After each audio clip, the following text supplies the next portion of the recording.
Assalamualaikum warahmatullahi wabarakatuh. Selamat siang dulur kabeh.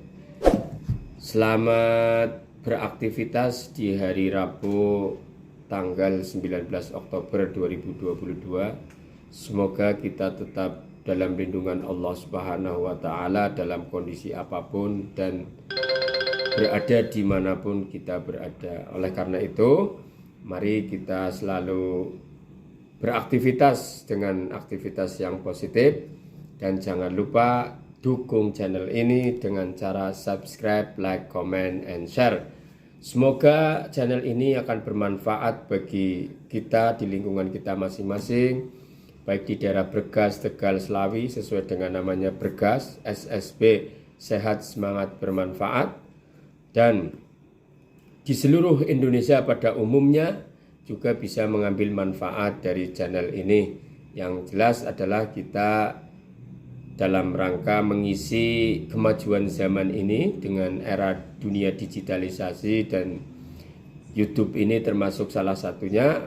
Semoga kita bisa mengambil manfaat dari kegiatan ini, dan sekali lagi saya berwasiat pada diri saya sendiri dan kepada teman-teman semuanya, gunakan sosial media untuk kegiatan positif, jangan yang negatif. Diusahakan jangan untuk berbuat maksiat. Semaksimal mungkin kita bisa menghindari kemaksiatan dalam dunia apapun, baik dunia nyata maupun dunia maya.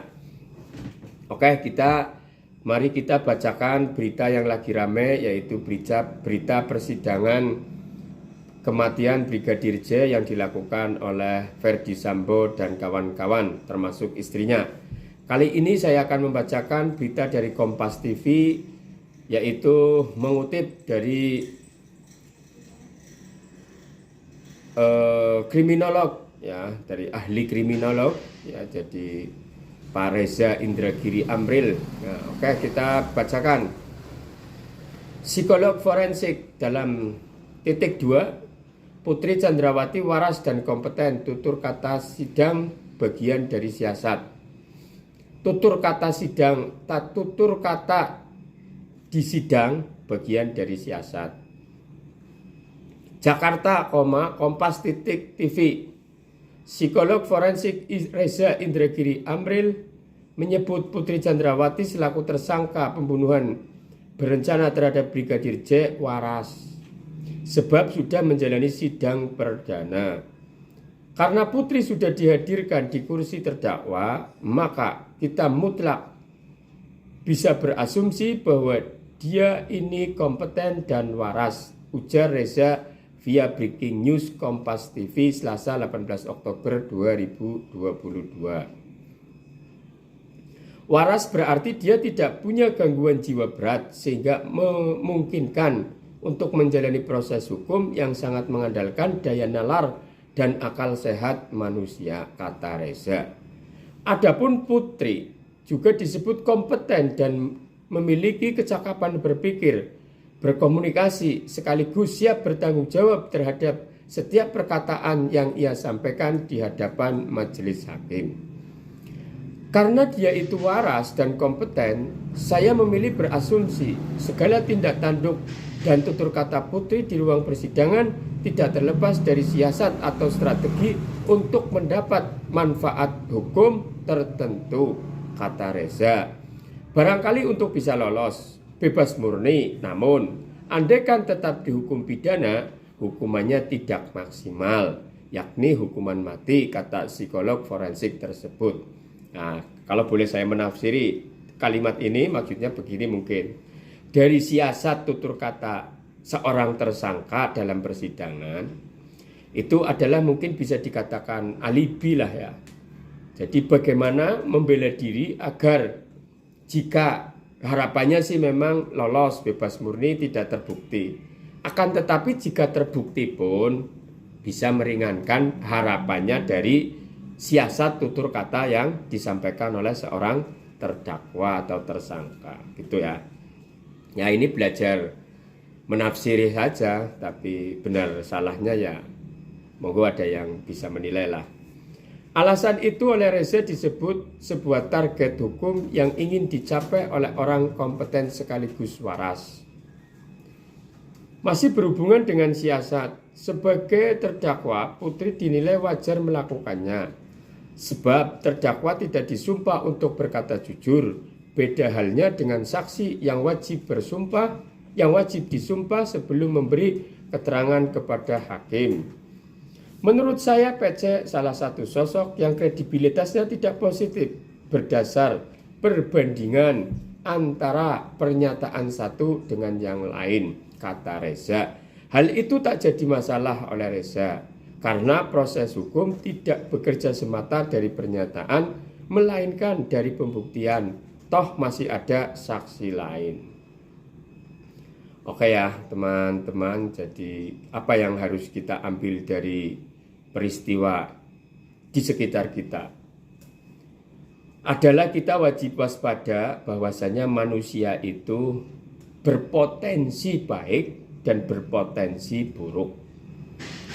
Oleh karena itu, kita harus bisa ambil pelajaran dari segala apa yang kita lihat, apa yang kita rasakan. Jadi bahwasanya bagaimana kita berlindung kepada Allah semaksimal mungkin agar Allah Subhanahu wa Ta'ala melindungi kita dalam kondisi apapun dan dimanapun kita berada. Karena sejatinya saya pernah ngaji ya sama seorang kiai dalam menafsiri, dalam memberi arti kata kalimat la haula wala quwata illa billahil aliyyil azim adalah tidak ada daya dan tidak ada kekuatan kita bisa menghindari maksiat dan tidak bisa melaksanakan taat illa billahil aliyyil azim, kecuali dengan kekuatan yang Allah berikan kepada kita. Oleh karena itu kita jangan jumawa, karena sekarang saat ini kita sedang tidak berbuat baik, kita sedang tidak berbuat jahat. Tetapi waspada bahwa iblis sejatinya tidak akan rela ada satu orang pun selamat menjadi umat Nabi Muhammad. Oleh karena itu, bagaimana kita melawan musuh yang ada pada dalam diri kita, yaitu musuh hawa nafsu yang jahat, ya, yang jelek. Oleh karena itu, kita bagaimana bersandar kepada Allah dengan secara maksimal dan jangan pernah merasa aman dari sifat-sifat kemunafikan. Maksudnya apa? Kita selalu waspada, harus selalu waspada, jangan merasa kita sekarang lagi berbuat baik, kemudian terlalu fokus mencela orang yang berbuat jahat, kemudian terlena bahwasanya justru kita akan terjerumus pada kejahatan-kejahatan yang kita benci juga. Jadi jangan pernah merasa suci, jangan pernah merasa aman. Benar, hukum patut ditegakkan, hukum wajib ditegakkan, akan tetapi kita jangan fokus pada kesalahan orang. Jadikan kesalahan orang, kejadian apapun yang ada di antara kita itu diambil ibrah sebagai peringatan bagaimana kita berlindung kepada Allah agar kita dihindari dari sifat-sifat kejahatan makhluk. Kita ingat bahwasanya ada di dalam Al-Quran, kita layak, kita wajib berlindung kepada Allah dari kejahatan makhluk. A'udzubillahi minasyaitonirrajim. Bismillahirrahmanirrahim. Qul a'udzu birabbil falaq min syarri ma khalaq. Kita wajib berlindung kepada Allah dari kejahatan makhluk, dari kejahatan apa yang ada pada diri kita sendiri juga, karena sejatinya dalam diri kita juga banyak masalah menjadi problem kita, tapi kita justru fokus kepada problem orang lain. Padahal jika kita muhasabah tiap saat dengan diri kita, itu sudah cukup tanpa melihat kesalahan-kesalahan orang lain. Yang jelas, mari kita ambil pelajaran dari apa yang terjadi di sekitar kita, akan tetapi ingat, kita jangan fokus pada kejahatan yang dilakukan oleh orang lain. Kejahatan ada penegak hukumnya, ada yang mengadilinya, ada yang berkompeten mengurusinya. Sedangkan kita ambil pelajaran saja, kemudian kita bismillah beristi'adzah kepada Allah, berlindung dari semua kejahatan makhluk, dari kejahatan semua makhluk, termasuk yang ada pada diri kita sendiri. Oleh karena itu, teruslah bergaul dengan orang-orang yang soleh dan orang-orang yang masih salah. Kita doakan semoga mereka mendapat hidayah Allah dan bisa bersama dengan kita dalam kesolehan kepada Allah Subhanahu wa taala, dalam ketaatan kepada Allah Subhanahu wa taala sesuai petunjuk Nabi kita Muhammad sallallahu alaihi wasallam yang diajarkan oleh para salafus soleh, para guru-guru kita. Demikian ulasan singkat berita ini, semoga bermanfaat dan jangan lupa selalu dukung channel ini dengan cara subscribe, like, comment, and share. Billahi taufiq wal hidayah. Assalamualaikum warahmatullahi wabarakatuh.